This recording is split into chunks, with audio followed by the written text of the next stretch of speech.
Okay, gas సమస్య అప్పుడు ఉంది, ఇప్పుడు లేదు. Okay, very good madam.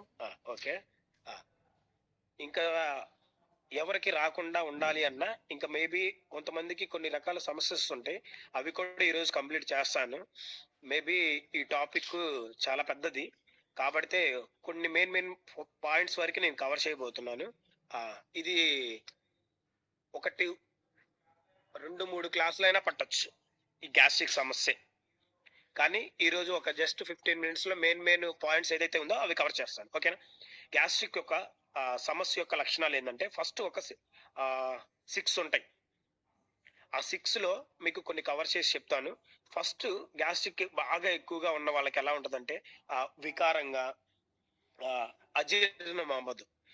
అంటే బాడీలో మన ఫుడ్ తీసుకున్న ఫుడ్ ఏదైతే ఉందో అది అజీర్ణం అవ్వకపోయినా సరే ఆ గ్యాస్ట్రిక్ సమస్య అనేది కంట్రోల్ అవ్వదు. ఇది ఫస్ట్ రీజన్ అన్నమాట. అంటే వాటి యొక్క లక్షణాలు, ఆ లక్షణాలు ఉన్నాయో లేవో మీరందరూ గమనించండి. ఓకేనా?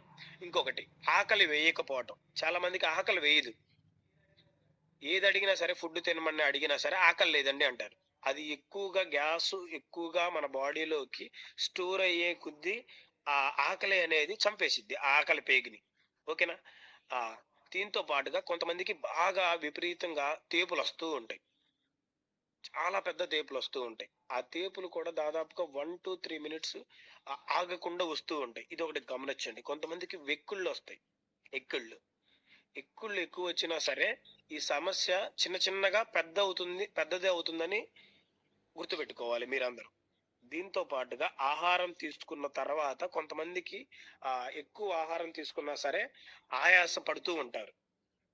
కొంత ఎక్కువ ఆహారం తీసుకున్నా సరే వాళ్ళలో బాడీ మొత్తం అనేది చెమటలు పట్టడం, ఆయాసంగా ఎక్కువగా తపన పడుతూ ఉంటారు. కొంతమందికి ఏంటంటే వాంతులు వచ్చినట్టుగా ఉంటది, అంటే వామిటింగ్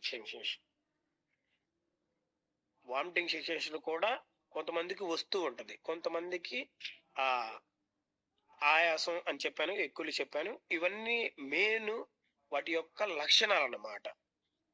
మీకు కనపడుతున్నది, మీకు ఎవరికైనా అది ఉందా లేదా అనేది మనకి కనపడే ఫస్ట్ యొక్క లక్షణాలు. ఓకే, దీనికి గ్యాస్ ఎలా ఏ విధంగా దానికి ఇబ్బంది చేస్తుందో, అది ఎందుకు వల్ల కూడా మీకు లాస్ట్ లో కంక్లూజన్ ఇస్తాను. Hello sir.